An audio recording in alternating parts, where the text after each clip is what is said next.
Hello and welcome to this edition of Wineskins, a program that features reflections on the lives of the saints and sacred scriptures, along with information on topics and issues from a Catholic perspective. I'm Father Jim Corda. Wineskins is brought to you by the Annual Bishop's Appeal, the Catholic Communications Campaign, and St. Paul's Catholic Books and Gifts, a division of the Society of St. Paul.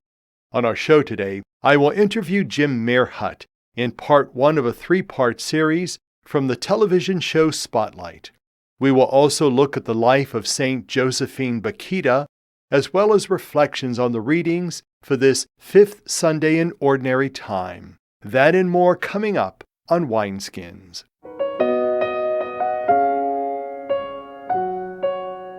In our current issue segment, I will speak with Sister Joyce Candidi on consecrated life. With me is Sister Joyce Candidi, who is the Director of the Office of Vow Religious for the Diocese of Youngstown. Sister Joyce, pleasure to have you on Wineskins. It's a pleasure to be here, Father. We're going to talk primarily now about vowed religious and consecrated life. What exactly do we mean by those terms, vowed religious and consecrated life? Consecrated life is one of the three major states in life that the Church has. We've got consecrated persons, we have persons called to the marriage or committed single life or the lay state, and we also have persons called to the ordained state, particularly bishops, priests, and deacons. And consecrated life is a large, should we say, umbrella in which persons are called to give themselves entirely to the Lord, often through the vows of poverty, chastity, and obedience, if not vows, promises. Religious life is one of those many forms of consecrated life in which you have people coming together, living in community, living under a rule with a specific spirituality or horarium of life, and they make public vows of poverty, chastity, and obedience. We know that each religious community is kind of driven by what we call a charism or a gift that its founder or foundress has given to their community. Let's talk specifically about your community, the Oblate Sisters of the Sacred Heart of Jesus. What is your charism and how do you personally live that? Well, our foundress, Blessed Maria Teresa Cassini, was gifted by the Holy Spirit with a charism to really notice and become aware of the need for holy priests in the Church. This was through a revelation of the Sacred Heart to her back in the 1890s when the community was first founded. And from that, other women were very attracted to her spirituality, to her way of life, and joined her and wanted to do the same. So today, that gift or charism that we are called by the Spirit to give to the Church is that gift of a group of women gathering together, offering their lives in prayer and in reparation so that priests can be holy. It's beautiful because in the Church, all of us are called to help each other and to support each other in specific ways. And so the Lord has called us to do that in order to help support priests in their ministry. You know, one of the beautiful things I think about vowed religious and consecrated life is a sense of community. You know, what we need more, I think, in our world today is a sense of community. How do you live that community and how is that celebrated in the life of the Church? Well, there are 15 of us that live on Warner Road. We have a variety of ages from 19 years old to 85. So a variety of backgrounds and cultures. We have a sister from Cameroon who's an oblate sister, two from Nigeria. We have women coming from different parts of the United States and also from Italy. So it's a mixture of ages and cultures and backgrounds. But we all have one thing that unites us, and that is our charism and our love for the Lord and our love for the priests and for the Church. We live together, we share our life, we share meals, we share prayer, we share our joys and our sorrows. And I know each day when I go off to work at the diocese, I work at the Chancery as Director of the Office of Religious, it's a beautiful atmosphere there. But when I drive back on my own property on Warner Road, there's a certain feeling, a certain peace in my heart that I know that I'm home with my sisters. Let's talk about those women who might be thinking about religious life, whether they're young at this point or it's kind of a second career for them. What would be some of the signs or some of the things that you would encourage them to look for in responding generously to this call? I think some of the signs that might be showing is when a young woman or even a young man has a deep experience of a love of the Lord, when they really have that attraction to Jesus. Also, a love for the Eucharist. I think that's very, very important. A desire to spend some time before the Blessed Sacrament in prayer, and an openness to listen to the Lord and to be able to do something for others. So that's an own personal experience, that relationship with Christ, but it has to flow out to wanting to help other people and to be able to share their lives for the good of others. Sister, in closing, if there's someone that is interested in vocation to the priesthood or religious life, what do they do? Who do they call? Where do they go? First of all, they can talk to their own parish priest, which is, would be very, very helpful, or they can contact the Diocese of Youngstown, 330-744-8451. Ask for Father Chris Luoni, who is our vocation director, particularly for those young men who might be interested in priesthood. Or they can ask for Sister Joyce, and I could help young women and men to help discern a vocation to religious life. And we also want to remind them of the diocesan website at doi.org. Sister Joyce, always a pleasure to have you on Wineskins. Thank you. For Wineskins, I'm Father Jim Corda. This coming Wednesday, the Church celebrates a feast of St. Josephine Bakhita. To tell us more is Rich Matusi. He is from St. Joseph Church in Austintown and a teacher at Cardinal Mooney High School. Mother Josephine Bakhita was born in Sudan in 1869 and died in Italy in 1947. Divine Providence, which cares for the flowers of the fields and the birds of the air, guided her as a Sudanese slave through innumerable and unspeakable sufferings to human freedom and to the freedom of faith, and finally to the consecration of her whole life to God for the coming of His kingdom. Bakhita was not the name she received from her parents at birth. The fright and the terrible experiences she went through made her forget the name she was given by her parents. Bakhita, which means fortunate, was the name given to her by her kidnappers. Sold and resold in the markets of Egypt, she experienced all the humiliations and sufferings of slavery, both physical and moral. As she grew older, she experienced long, painful years of sickness. Mother Bakhita continued to witness to faith, goodness, and Christian hope. To those who visited her and asked how she was, she would respond with a smile and say, "As the Master desires." During her agony, she relived the terrible days of her slavery, and more than once she begged the nurse who assisted her, "Please, loosen the chains, they are too heavy." It was Mary Most Holy who freed her from all pain. Her last words were, "Our Lady, Our Lady," and her final smile testified to her encounter with the Mother of the Lord. Mother Bakhita breathed her last on February 8, 1947, at the convent in Italy, surrounded by her religious sisters. A crowd quickly gathered at the convent to have a last look at their Mother Moretta, as she was known, and to ask for her protection from heaven. The fame of her sanctity continues to spread to all the continents, and many are those who receive graces through her intercession. The cause for her beatification began 12 years after her death on December 1, 1978. The Church proclaimed her blessed. She was canonized in St. Peter's Square on October 1, 2000 by Pope St. John Paul II. The first reading for her Mass emphasizes the spousal relationship of a person consecrated by vow and the Lord. It is a relationship based on mutual love, respect, and fidelity. In the prayer over the gifts, we admire the wonder of God's love in the life of Josephine and her witness to Christ. The second reading also emphasizes the spousal relationship in terms of a lifelong commitment, but insists as well on the dedication of the Virgin to the work of the Lord in imitation of Him. The opening prayer speaks of learning from the Virgin's faithfulness and love. The Gospel passage speaks of the free will choice of the Virgin who chooses the better part by remaining single. Vigilance is likewise recommended on one's response to the Lord. The prayer after communion asks that the Eucharist renew our courage and strength. It reads, "Lord God, May the Eucharist renew our courage and strength. May we remain close to you like St. Josephine, by accepting in our lives a share in the suffering of Jesus Christ, who lives and reigns with you forever and ever. For Wineskins, I'm Rich Matusi. Hello and welcome to Spotlight. I'm Father Jim Corda. Today we're going to talk with Jim Meerhut about a process called Coaching to Connect. Jim, it's such a pleasure to have you on Spotlight today. Thank you. Pleasure to be here. You know, before we get into the actual program and process that you're involved with, let's give the folks a little taste of your biography, a little background as to who you are, where you're from.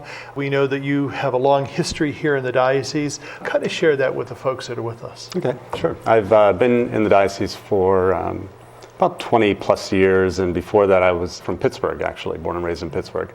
We moved here and started working at Central Catholic High School teaching, and eventually came to diocesan offices and have worked in a number of parishes and the Villa Maria Retreat Center. I'm married. I've been married for 29 years and have 5 children, most of them grown and gone, just one left at home. My background is in education. Graduate work was in education and adult spiritual formation. Also in coaching. I have coach-specific training, and I'm a certified life coach with the International Coach Federation. Let's talk about that coaching. Whenever I think of, I'm not a sports-minded person, but when I think of coaching, that's automatically what I think about, but it's a much bigger word, I guess. When you use that word coaching, especially in your programs and processes, what exactly do you mean and how do you go about that? Yeah, it's a good question, and it's a question a lot of people have. When the word coach comes up in conversation, people immediately go to athletics, and even a life coach to show up with cap on and a sweatshirt and a whistle and yell instructions from the sideline of their life. And that's not what we do at all. Coaching as a concept is much older than athletics. It actually comes from the field of education, and even before that, from the world of transportation. So when people think of coaching in terms of life coaching, I always say it's better to think of a stage coach rather than an athletic coach. Because essentially what coaches do is we work with people individually or couples or teams of people, and we help them establish a really clear vision of where they want to be, a year, 2 years, 5 years down the road. And then the coach is simply the vehicle by which you get there. I see. Okay, and every coaching session is focused on forward movement and very clear, doable strategies to get an individual or a group where they want to be. How and why is it that there are so many people, at least in my experience, that are kind of confused as to what they want to do in life? Before the taping, I mentioned about when I was in the seminary years ago, I kind of knew what I wanted to do, but surrounding me were many guys who were uncertain that what they were choosing to do in life was not for them. And they seemed to be searching and looking. And is that kind of what's going on in this world today, that people are searching? Is it because life is so complex and complexing? Yeah, there can be lots of reasons why people don't have a clear direction or even a deep sense of their purpose, their life purpose. One example could be just unmet needs. Everybody has needs, and when needs are not being met in a person's life, in the coaching world we say that those needs become drivers. And probably the simplest way to understand that would be, we can all relate to the need for food. Everybody gets hungry and you experience the need for food. If you can imagine yourself going 2, 3, 4 days without food, and just imagining the intense hunger that would result from that unmet need. Every thought you have, every action you do is going to be built around meeting that need. But you will probably think in ways and behave in ways that are not typically you. So you may steal food. You may do violence to someone to get food. So your life direction becomes skewed and cloudy because you have this overriding unmet need. So that's as true for emotional needs as it is for physical needs such as food. So anytime someone working with clients who are confused about where their life is going or what they want to do, that's one of the first places we start, is we try to work with them and try to figure out, well, what in your life is not being met? What particular needs are not being met? How can we get those needs met in a healthy way? And then when those needs start to get met in a healthy way, then a person's in a much more stable place to start thinking about direction and purpose more clearly. Do you find yourself in your position, in your vocation, being also kind of like a psychologist or psychiatrist or counselor? Because it seems that people sometimes need that more exact direction that comes from a professional. Yeah, that's another really great question, and that's a really important distinction that I'd like to make between the field of coaching and the field of counseling or psychotherapy.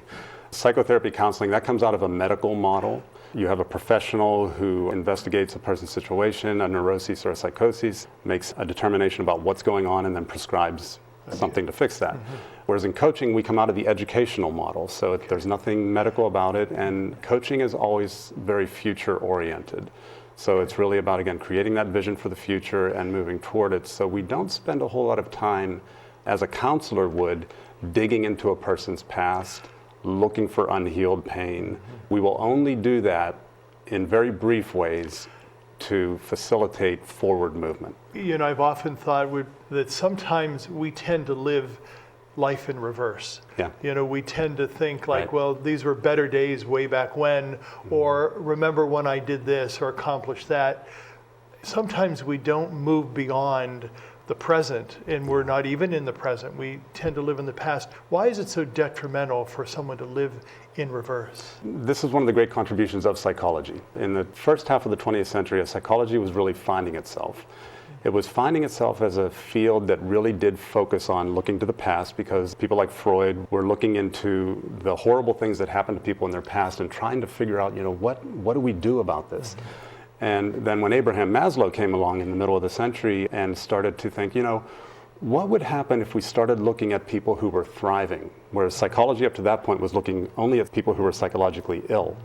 Maslow and those after him began to look at, let's look at the outliers, the ones who are thriving, doing well, and let's try to start thinking about how can we get people to start using the best practices of psychological, emotional, vocational health and thriving, and put that into their own life. So then it becomes very future-oriented. It's all about looking at what's possible and start moving toward it. For more information on that current issue and to listen to Wineskins, visit the website of the Catholic Diocese of Youngstown at www.doi.org. Stay with us. We'll be back in a moment. The first Sisters of the Humility of Mary came together in France in 1854.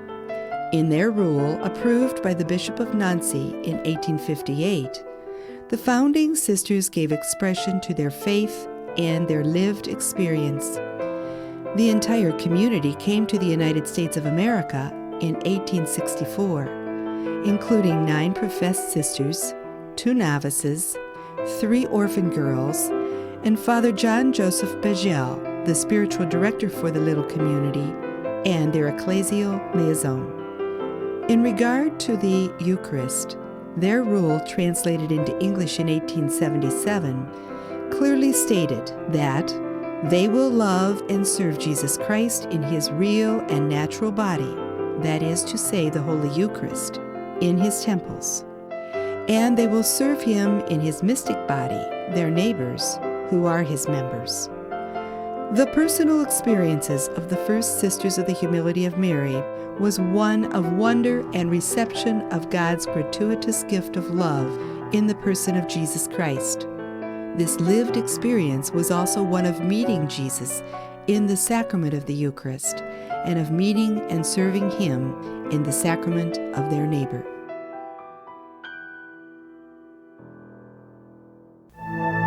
$33 million Americans have descended into poverty.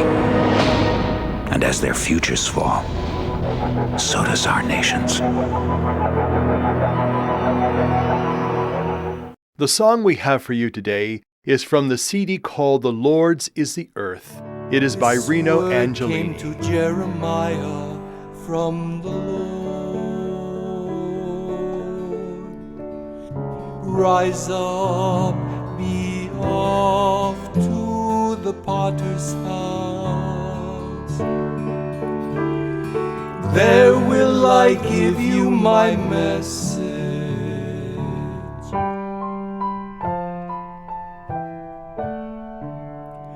I went down to the potter's house, and there he was, working at the wheel.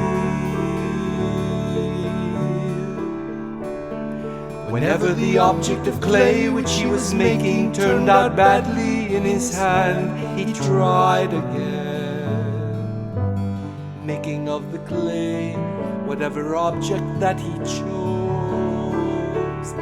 Then the word of the Lord came to me. Can I not to you, O house of Israel,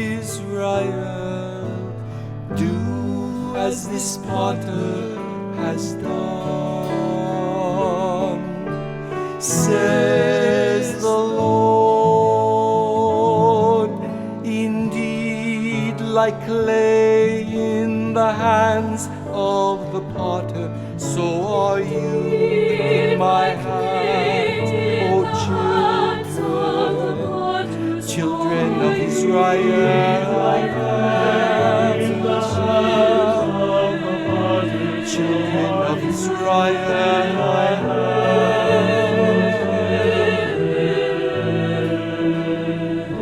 This word came to Jeremiah from the Lord.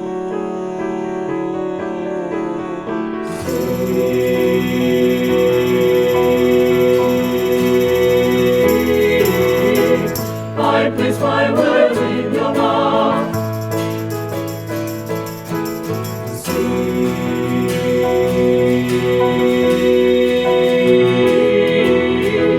I set you over the nations and over kings.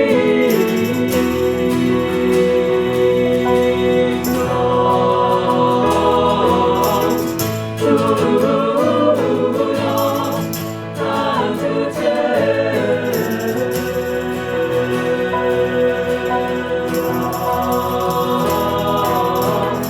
I set you over the nations and over kings. To love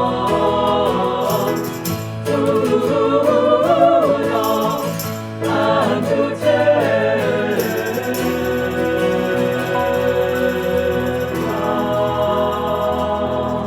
To and to